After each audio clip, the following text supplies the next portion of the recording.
3, 2, 1. Baik, Assalamualaikum warahmatullahi wabarakatuh. Selamat siang, salam sejahtera bagi kita semua. Om Swastiastu, Namo Buddhaya, Rahayu. Merdeka. Merdeka. Nah, kita kembali lagi di Bincang Kemahasiswaan di segmen yaitu Program Kreativitas Mahasiswa atau PKM. Perlu diketahui oleh teman-teman atau sahabat Merah Putih Untak Surabaya bahwa PKM ini adalah program dari Kementerian Pendidikan dan Kebudayaan melalui Belmawa, di mana PKM ini adalah bersifat kompetitif, yaitu diadakan setiap tahun oleh Kementerian Pendidikan dan Kebudayaan.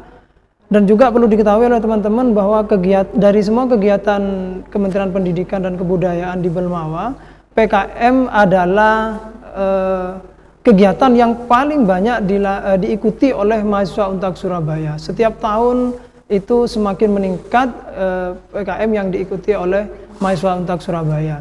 Untuk tahun ini saja kita mampu mengirimkan 160 proposal di Kementerian Pendidikan dan Kebudayaan di Untak Surabaya ya.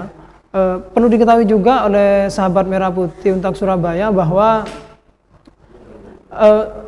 SK Rektor itu ada peraturan dari Rektor, melalui SK Rektor terkait kewajiban mahasiswa untuk mengikuti program kreativitas mahasiswa atau PKM ini. Nah, semua angkatan dimulai dari angkatan 2018, 19, 20 dan seterusnya nanti wajib untuk mengikuti program kreativitas mahasiswa atau PKM sebagai syarat untuk mengikuti wisuda di Untak Surabaya. Untuk itu telah hadir bersama kita semua di sini yaitu Bapak Febi Rahmatullah Masruhin, STMT. Beliau adalah dosen Fakultas Teknik di Prodi Arsitektur. Beliau merupakan dosen berprestasi di Untak Surabaya meskipun masih muda, tapi beliau sudah banyak mendapatkan hibah dari Kementerian Pendidikan. Yang pertama adalah terkait dengan pengabdian masyarakat. Kemudian Bapak Febi berprestasi dalam membimbing mahasiswa PKM sendiri sampai dengan lolos ke PIMNAS atau Pekan Ilmiah Mahasiswa Nasional 2020 kemarin. Untuk itu selamat siang Pak Febi. Selamat sore Mas Taufik. Selamat sore. Ya. Terima kasih telah bergabung bersama kami. Hari ini kita akan mengulas terkait program kreativitas mahasiswa nggih, Pak. Bagaimana nanti program kreativitas itu bisa diikuti oleh mahasiswa dan lain sebagainya. Kemudian kenapa mahasiswa itu harus ikut PKM seperti itu nanti keberaniannya. Untuk itu sampai ada SK Rektor terkait kewajiban mahasiswa untuk mengikuti PKM, kewajiban dan dijadikan syarat bahwa mahasiswa itu sebelum mengikuti yudisium itu wajib mengikuti PKM. Itu ke depan akan diberlakukan seperti itu. Itu yang harus diketahui oleh mahasiswa. Nah, kenapa sih Pak PKM dibuat seperti itu? Seberapa pentingkah PKM itu bagi mahasiswa sehingga itu diwajibkan dari tingkat universitas sendiri? Berarti kalau sekarang dari segi kebijakan itu sudah sampai dalam mewajibkan mahasiswa, Mas ya? Ya, kalau dari kewajiban dari SK Rektor itu diwajibkan mahasiswa untuk mengikuti program kreativitas minimal di tingkat universitas, Pak. Jadi seleksi tingkat universitas. Kayak sholat 5 waktu ya berarti? bisa. Oke. Jadi pertama yang perlu saya sampaikan bahwa ketika kita diberikan suatu kewajiban, ya itu tidak mungkin tidak ada kemanfaatan dalam kewajiban yang diberikan itu. Gitu ya. Itu mindset utama yang harus kita bangun dulu. Jadi jangan ada mindset wah ini kita sudah sibuk dengan kuliah, kemudian kegiatan himpunan mahasiswa, ditambah lagi dengan kegiatan PKM. Nah, ini yang perlu kita tata ulang lagi mindset kita bahwa ketika kampus Untak sekarang itu mewajibkan mahasiswa untuk menyusun sebuah PKM, pasti ada kemanfaatan di balik kewajiban yang harus dilaksanakan oleh mahasiswa ini. Kalau misalkan saya sekarang ada di posisi mahasiswa ya Mas ya. Nah, jadi saya sekarang menggunakan kacamata mahasiswa. Tidak menggunakan kacamata kemahasiswaan atau dosen yang menyuruh mahasiswa nulis PKM. Oke. Karena ya mungkin umur saya 11-12 sama mahasiswa. 19 tahun lah. 19 tahun lebih. Lebihnya ini yang banyak. Jadi kalau saya membayangkan sebagai seorang mahasiswa apa yang tadi disampaikan oleh narasumber kita sebelumnya, Pak Anang, bahwa mahasiswa saat ini itu harus memiliki kompetensi 4C, ya, critical thinking, terus kemudian creativity, kemudian communication, collaboration, ya. Itu semua bisa dibangun melalui PKM sebagai sebuah pintu masuknya. Nah, saya bayangkan, saya berafirmasi ketika sekarang saya menjadi seorang mahasiswa, kemudian 4 tahun lagi, atau 3 tahun lagi, atau 2 tahun lagi saya lulus, ya.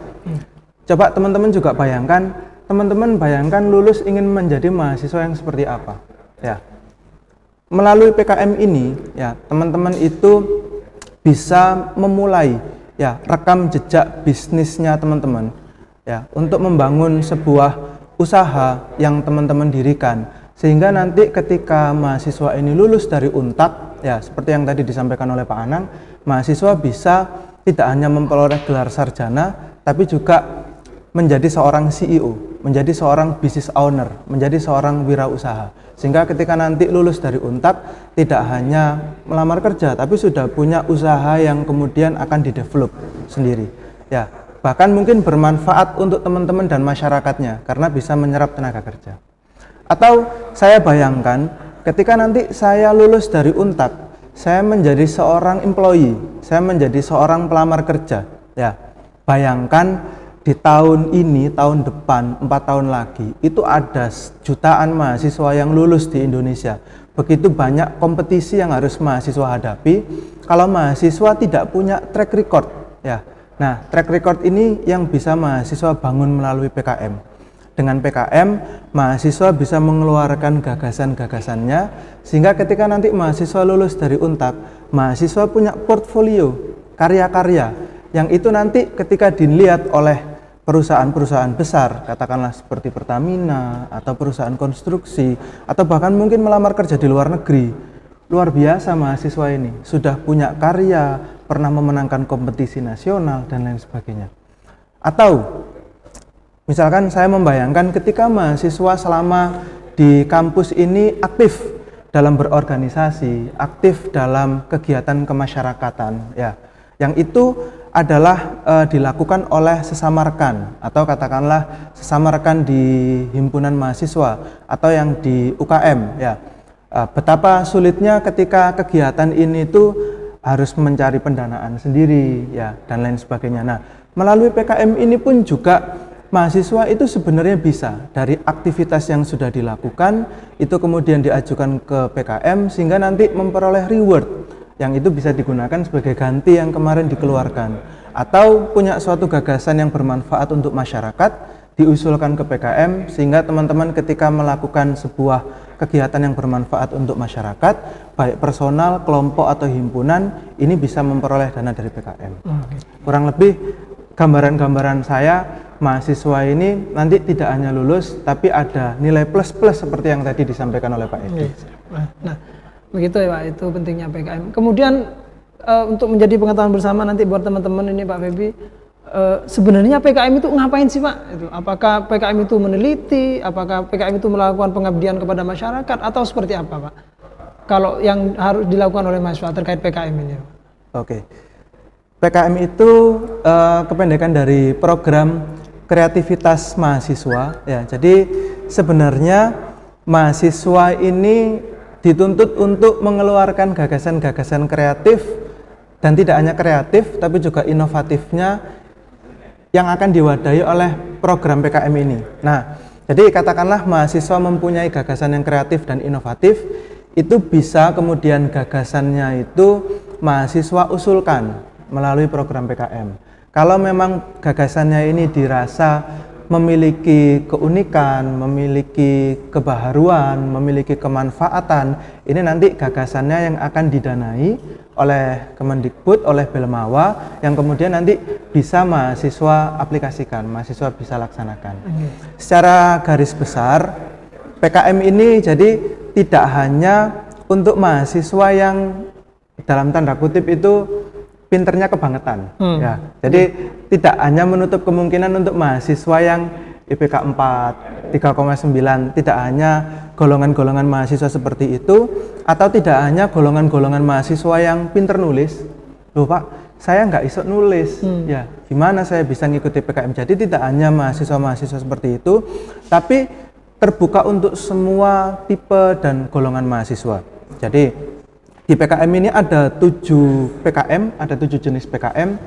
Yang pertama, kalau mahasiswa ini dia terkait dengan akademisnya itu sangat luar biasa, IPK-nya sangat tinggi, daya analisisnya bagus, kemampuan menulisnya sangat bagus, mereka bisa mengikuti yang namanya PKMR, yaitu riset. Ya, di riset ini nanti ada 2 bagian. Yang pertama itu adalah riset eksakta, dan yang kedua ini adalah riset S, sosial humaniora. Jadi teman-teman yang ada di mesin, industri, arsitektur, dan lain sebagainya itu bisa mengikuti yang di eksakta. Untuk teman-teman yang ada di psikologi, ekonomi, manajemen, ini bisa mengikuti di sosial humaniora. Ya, yang dilakukan adalah meneliti, menguak sebuah fenomena, mengembangkan ilmu pengetahuan terkait dengan bidang yang sekarang studi S1-nya dilaksanakan. Kemudian, Pak, saya enggak terlalu expert seperti itu, tapi saya adalah tipe mahasiswa yang suka membuat sesuatu.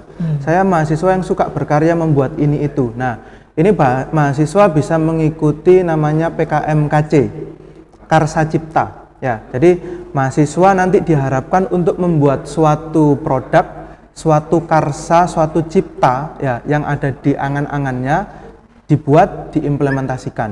Ya. Ini bisa mengikuti program PKMKC. Tentunya di PKMKC ini diharapkan harus linear dengan yang sekarang S1-nya. Kalau saya dari program studi arsitektur, minimal ada hubungannya dengan dunia arsitektur. Kalau teman-teman dari dunia mesin, harus berhubungan dengan permesinan, seperti itu. Tapi diharapkan juga kita melakukan sebuah kolaborasi dengan program studi yang lain. Kemudian untuk teman-teman yang sekiranya itu punya koneksi yang sangat luas, ya, punya koneksi yang sangat luas, punya rekan-rekan di dunia usaha, kemudian koneksinya tadi memiliki sebuah permasalahan di bidang usahanya tersebut. Nah, mahasiswa bisa memberikan gagasannya, inovasinya, kreativitasnya untuk menyelesaikan permasalahan di dunia usaha tersebut melalui yang namanya PKMPI, penerapan IPTEK. Ya, jadi di sini kata-kata yang digunakan adalah IPTEK, bukan teknologi. Jadi tidak hanya mahasiswa eksakta yang bisa mengikuti, tapi juga mahasiswa sosial humaniora pun juga bisa mengikuti, yaitu bisa membuatkan sebuah program, bisa membuatkan sebuah metode yang itu bisa dapat menyelesaikan permasalahan di dunia usaha. Kemudian untuk rekan-rekan mahasiswa, ya, atau untuk rekan-rekan yang itu suka sekali berhubungan dengan masyarakat, melakukan kegiatan pengabdian di masyarakat, ya. Nah, ini bisa mengikuti yang namanya PKM-PM, ya, pengabdian masyarakat. Jadi bisa mengusulkan suatu program yang sekiranya bisa bermanfaat untuk masyarakat tersebut, tapi masyarakatnya ini bukan dunia usaha. Ya, jadi bisa seperti sekolah atau puskesmas atau Karang Taruna, seperti itu Mas Taufik. Atau mungkin juga seperti ibu-ibu PKK yang katakanlah di kampungnya itu mereka punya potensi katakanlah belimbing wuluh. Nah, terus kemudian mereka pengen jadikan keripik belimbing wuluh. Artinya ibu-ibu PKK ini pengen naik level jadi seorang pengusaha. Seperti itu ya. Nah, itu bisa diajukan di PKMPM. Jadi bisa linear dengan kegiatan-kegiatan yang dilaksanakan oleh himpunan juga.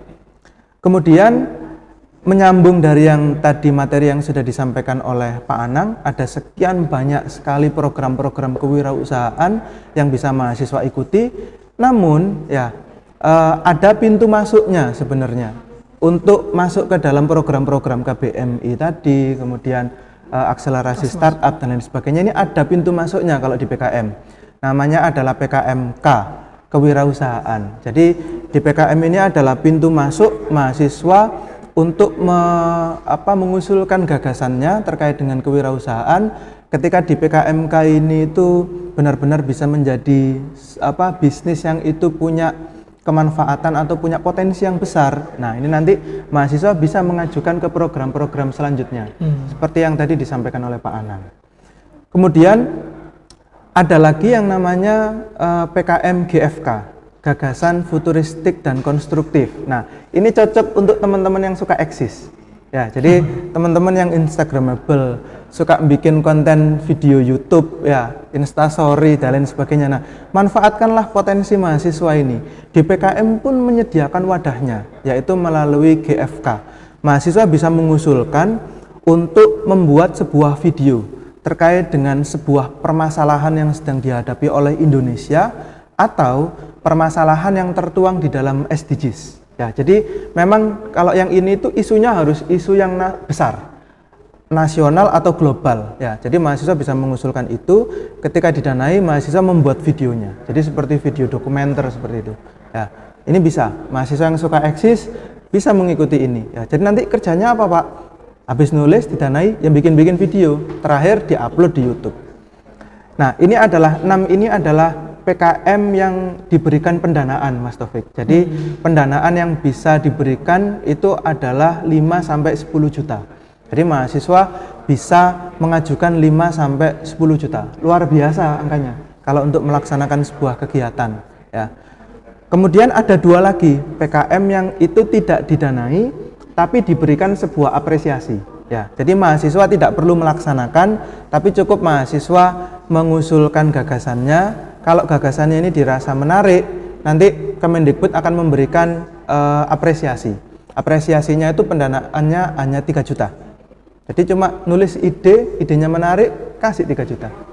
Ya, ada 2 yang bisa diusulkan. Yang pertama adalah PKM GT, gagasan tertulis. Nah, kalau gagasan tertulis ini adalah mahasiswa yang ibaratnya itu pinter ngayal, ya, yang suka nongkrong di warkop itu ngomongnya ngalor ngidul, wah itu biasanya inspirasinya luar biasa. Ya, coba dituangkan di PKM GT. Ya, barangkali ada gagasan-gagasan besar yang bisa menyelesaikan bangsa ini.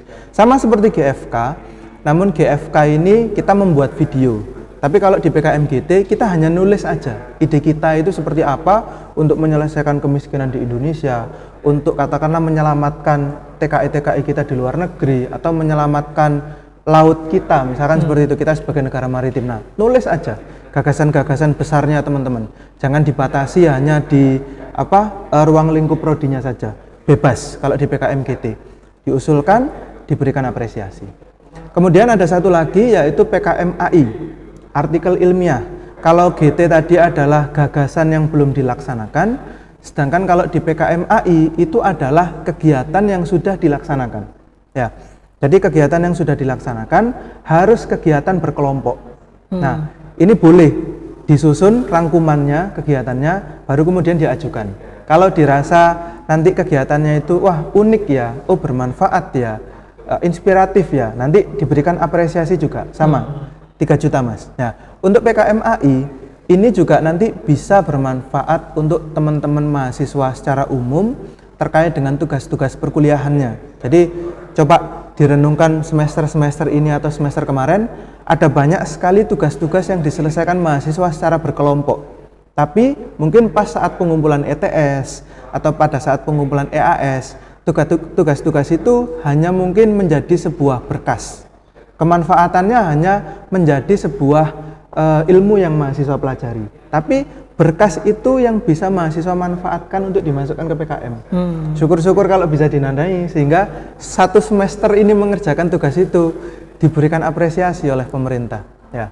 Atau himpunan mahasiswa ketika sudah menyelesaikan sebuah proker, ya proker di kampung A, kampung B, kampung C atau dimanapun, kemudian biasanya hanya sebatas membuat LPJ. Nah, LPJ itu sekarang bisa dijadikan sebagai laporan untuk diajukan ke PKM AI. Kalau kegiatannya menarik, ya nanti diberikan apresiasi. Ya.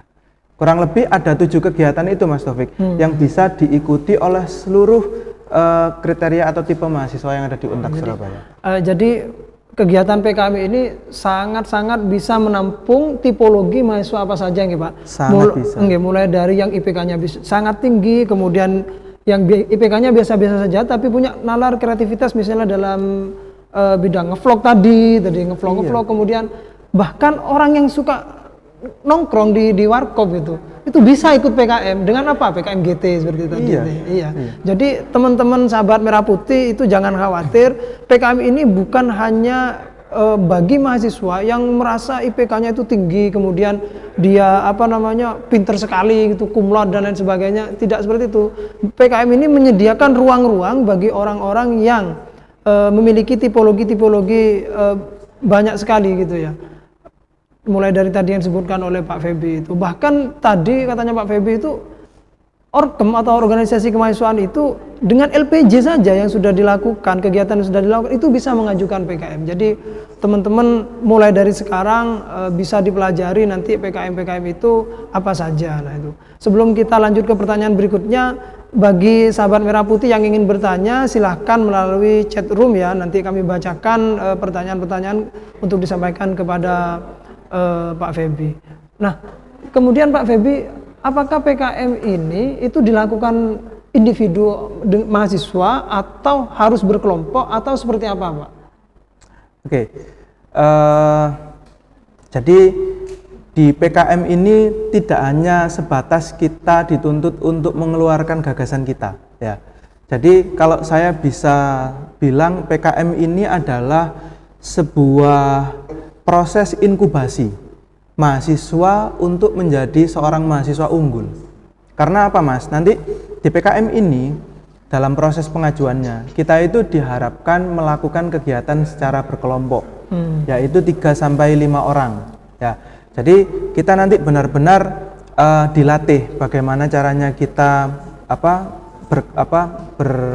bekerja bersama, membagi tugas, kemudian yang sebagai ketua kelompok ini bagaimana leadershipnya. Nanti ketika PKM-nya ternyata gagasannya disetujui, didanai, kemudian mereka melaksanakan, kemudian melakukan sebuah presentasi, ini juga mereka akan digembleng bagaimana mereka melakukan presentasi yang baik, ya. Karena saingan kita itu tidak hanya di Untak, ya. Bayangkan teman-teman latihan di PKM ini saingannya adalah mahasiswa seluruh Indonesia. Jadi gambaran saya kalau mahasiswa Untak itu di PKM itu PKM ya. Nah sudah sampai dalam level seperti itu, saya bisa membayangkan nanti mahasiswa ketika keluar di Untak, dia menghadapi dunia kerja, dia menghadapi dunia usaha, itu insya Allah itu mudah karena dia sudah terlatih di PKM ini. Jadi menjawab pertanyaannya Mas Taufik, kegiatan ini dilaksanakan secara berkelompok 3-5 orang ya. Dan yang menjadi catatan penting itu adalah sebisa mungkin kegiatan di PKM ini itu dilaksanakan multidisiplin ilmu, Mas. Jadi tidak ada ceritanya zaman saya atau zamannya Mas Taufik ya, itu oh aku arsitektur gitu ya, atau aku anak ekonomi gitu. Oh enggak ada sekarang. Kita sekarang dituntut yang tadi disampaikan oleh Pak Anang tadi, yang keempat adalah collaboration ya. Jadi kita dituntut untuk melakukan sebuah kolaborasi dalam mengerjakan sebuah project. Saya arsitek, mungkin bisa kolaborasi dengan anak mesin, anak psikologi, anak ekonomi dan lain sebagainya di PKM tadi ya. Gitu.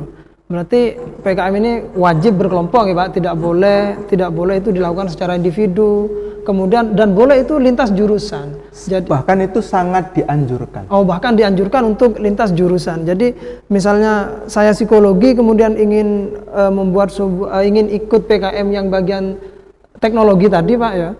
Dan itu boleh saya nimbrung di situ atau menjadi anggotanya di situ nggih? Boleh. Asalkan ketuanya dari eksakta misalnya seperti itu. Boleh. Oh, boleh seperti itu. Boleh. Jadi teman-teman seperti yang disampaikan oleh Pak Feby bahwa PKM ini sifatnya tadi itu yang terpenting adalah kolaboratif, sehingga teman-teman itu dituntut untuk bekerja sama dengan bahkan itu lintas jurusan gitu ya. Begini, ini mungkin terakhir Pak Feby, karena perlu diketahui oleh teman-teman sahabat Merah Putih semua bahwa Pak Feby ini terpilih sebagai reviewer PKM nasional dari Kementerian Pendidikan dan Kebudayaan. Nah, ujung dari PKM ini kan adalah Pekan Ilmiah Mahasiswa Nasional gitu Pak. Kemudian Pak Feby, adakah trik atau tips and triknya terkait bagaimana meloloskan PKM, proposal PKM itu didanai dan lolos gitu lah, didanai oleh Kementerian Pendidikan dan Kebudayaan, kemudian bisa lolos ke PIMNAS. Nah, perlu diketahui teman-teman bahwa PIMNAS ini adalah ajang pertemuan mahasiswa seluruh Indonesia dalam bidang ilmiah. Jadi nanti semua yang lolos di PIMNAS itu dikumpulkan jadi satu. Jadi teman-teman di sana akan bertemu dengan mahasiswa-mahasiswa dari universitas seluruh di Indonesia. Begitu ya teman-teman. Nah, bagaimana Pak Feby? Kalau dari Pak Feby sendiri tipsnya dan triknya agar PKM yang kita usulkan itu berhasil lolos di Kementerian Pendidikan dan didanai dan bisa lolos di PIMNAS gitu. Oke, baik Mas.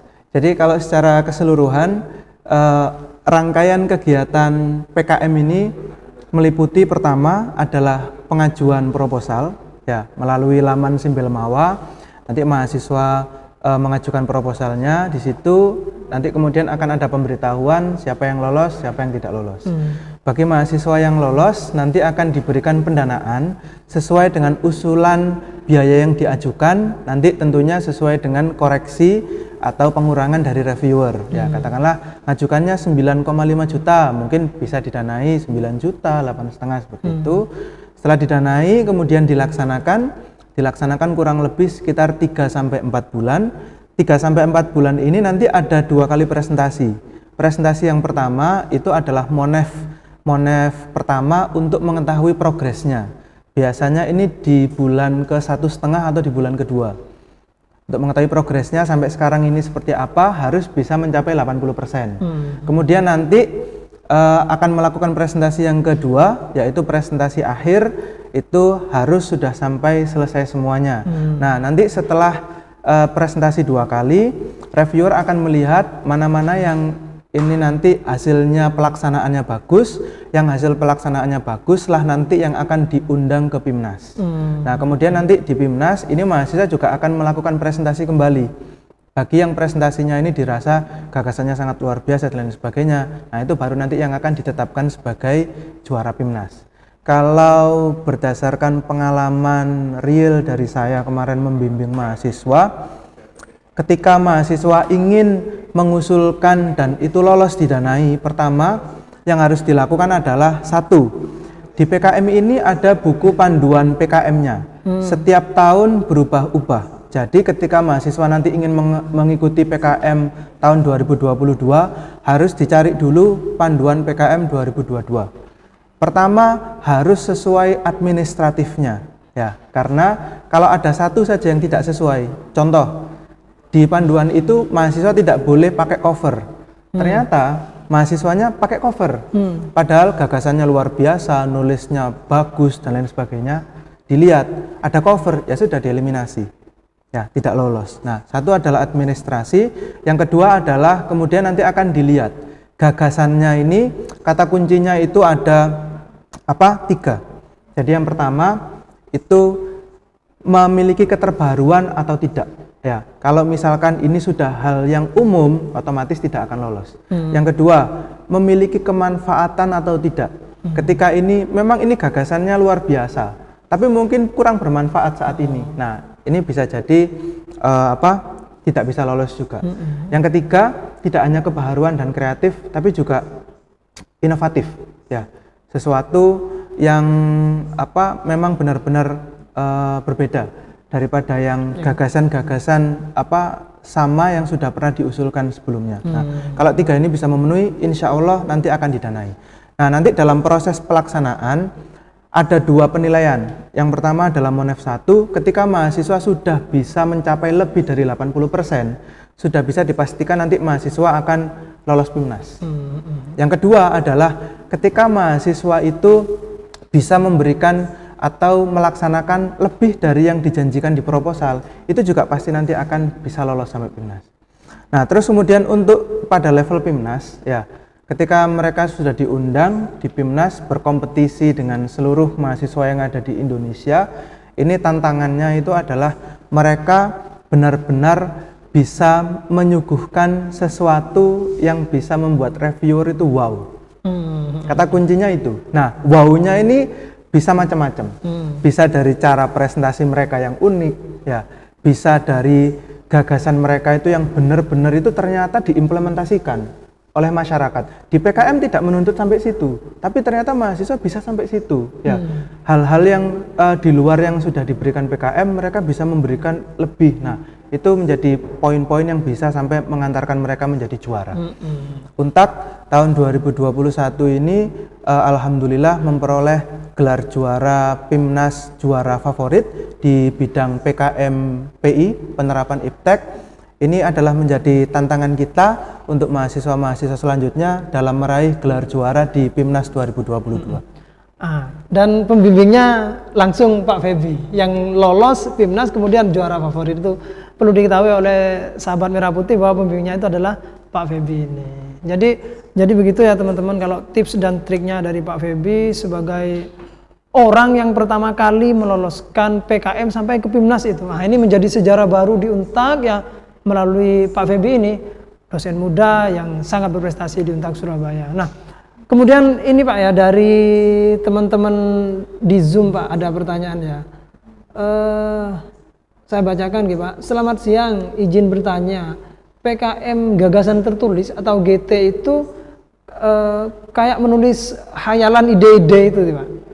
Itu pertanyaan yang ada di benak kita itu. Apakah seperti itu Pak kalau PKM GT itu? Betul ya. Jadi di PKM GT kata kuncinya tidak boleh ide yang biasa-biasa saja. Harus ide yang benar-benar ngayal ya. Jadi saya sangat mendukung tadi pemikiran atau pertanyaannya dari mahasiswa, harus ngayal. Kalau nggak ngayal, jangan nulis PKM GT. Kalau ide-idenya cuma biasa-biasa aja atau ngerevisi dikit dari idenya orang, jangan dimasukkan PKM GT. Harus ngayal sesuatu yang benar-benar baru. Tapi ada tapinya, ngayalnya ini nanti bisa benar-benar diwujudkan. Kata kunci yang bisa diwujudkannya itu adalah tidak untuk saat ini, tapi dalam jangka waktu yang cukup lama, mungkin 5 tahun lagi, 10 tahun lagi. Yang pasti adalah khayalannya teman-teman itu didukung oleh data-data saat ini sehingga kedepannya nanti itu bisa dilaksanakan. Seperti gambarannya dulu ketika Thomas Alva Edison menemukan lampu, orang dulu tidak yakin bahwa dia bisa menemukan lampu ya. Itu kan ngayal toh itu ya, ibaratnya dia gagal 1000 kali dan lain sebagainya, itu kan hal yang ngayal. Nah, tapi dia punya alasan-alasan, data-data yang menyebabkan dia yakin bahwa ini bisa dilaksanakan suatu saat nanti. Itu adalah PKM GT. Kata kuncinya seperti itu. Ya, berarti sudah tepat ya teman-teman. Kalau PKM GT itu adalah hayalan yang dituliskan, tapi ya harus dituliskan, karena hayalan kalau nggak dituliskan itu nggak bisa ikut PKM. Seperti itu ya teman-teman. Kalau ada yang tanya kapan PKM terdekat ini dilaksanakan, nah mungkin kami dari Biro Kemahasiswaan itu bisa bantu menjawab. Untuk PKM yang 2020 itu sudah dilaksanakan. Sekarang sudah proses review atau penilaian dari Kementerian Pendidikan dan Kebudayaan. Salah satu jurinya adalah Pak Feby yang ada di samping saya ini. Kalau yang terdekat itu masih belum ada, karena setiap tahun memang, tapi nanti biasanya PKM itu di akhir tahun. Kalau teman-teman tertarik ikut PKM, nanti Biro Kemahasiswaan dan alumni akan menginformasikan, memberikan info melalui Instagramnya Kemahasiswaan dan juga ke Instagramnya Untak Surabaya nanti. Jadi teman-teman yang tertarik silahkan pantau terus informasi terkait PKM, bisa dari dua itu ya, dari dua Instagram itu, Kemahasiswaan dan juga @kita bisa ya. Kita Untak di @kita Untak ya, gitu ya teman-teman. Oh, ada bertanya lagi Pak Feby, mungkin ini satu kali lagi ya, karena kita memang di hari ini memang kita dibatasi oleh waktu, sehingga nanti teman-teman yang ingin bertanya lebih lanjut bisa melalui Instagramnya Biro Kemahasiswaan ya. Permisi Pak, mau bertanya tentang usaha yang paling berat bagi seorang pemula itu apa ya, dan untuk PKM pengabdian masyarakat apakah kita bisa melalui dari ikut volunteer atau bagaimana Pak? Itu Pak Feby.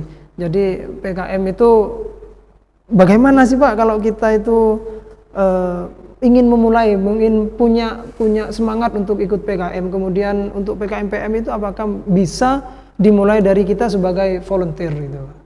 Monggo Pak Feby. Oke, kalau dari saya 1 tahun terakhir ini membimbing mahasiswa, yang paling susah itu adalah menumbuhkan gagasannya. Disuruh mikir gagasannya mungkin gampang, tapi bagaimana memunculkan gagasannya itu yang kreatif, yang inovatif, yang bermanfaat, yang bisa berkualitas dimasukkan ke dalam PKM, ini mungkin yang susah. Jadi memang pelaksanaan PKM ini di awal tahun, setiap awal tahun, tapi tidak menutup kemungkinan mahasiswa dari sekarang itu prepare. Karena yang paling lama, yang paling susah ini adalah apa gagasan yang mau saya usulkan di PKM. Itu ya. Kalau tadi yang sudah saya sampaikan di awal, kita tahu potensi kita apa, kita memilih PKM yang tepat untuk apa bagi kita itu mungkin mudah. Tapi ketika sudah kita memutuskan, oh oke, saya akan mengikuti PKM PM. Nah, siapa mitranya? Ya. Kemudian mitra ini punya masalah apa? Kemudian gagasan apa yang saya berikan untuk mitra ini? Nah, itu adalah yang susah. Nah, perlu waktu yang cukup panjang sehingga mahasiswa bisa prepare dari sekarang. Tentunya tidak hanya gagasan ini muncul begitu saja, ya. Karena apa yang kita munculkan itu adalah yang kita record selama ini. Jadi mahasiswa perlu memperbanyak wawasan melalui teman-teman, melalui literatur, melalui nonton YouTube gitu ya. Jadi nonton YouTube sekarang itu bukan hanya negatif ya, tapi itu adalah sumber inspirasi bagi penulisan PKM.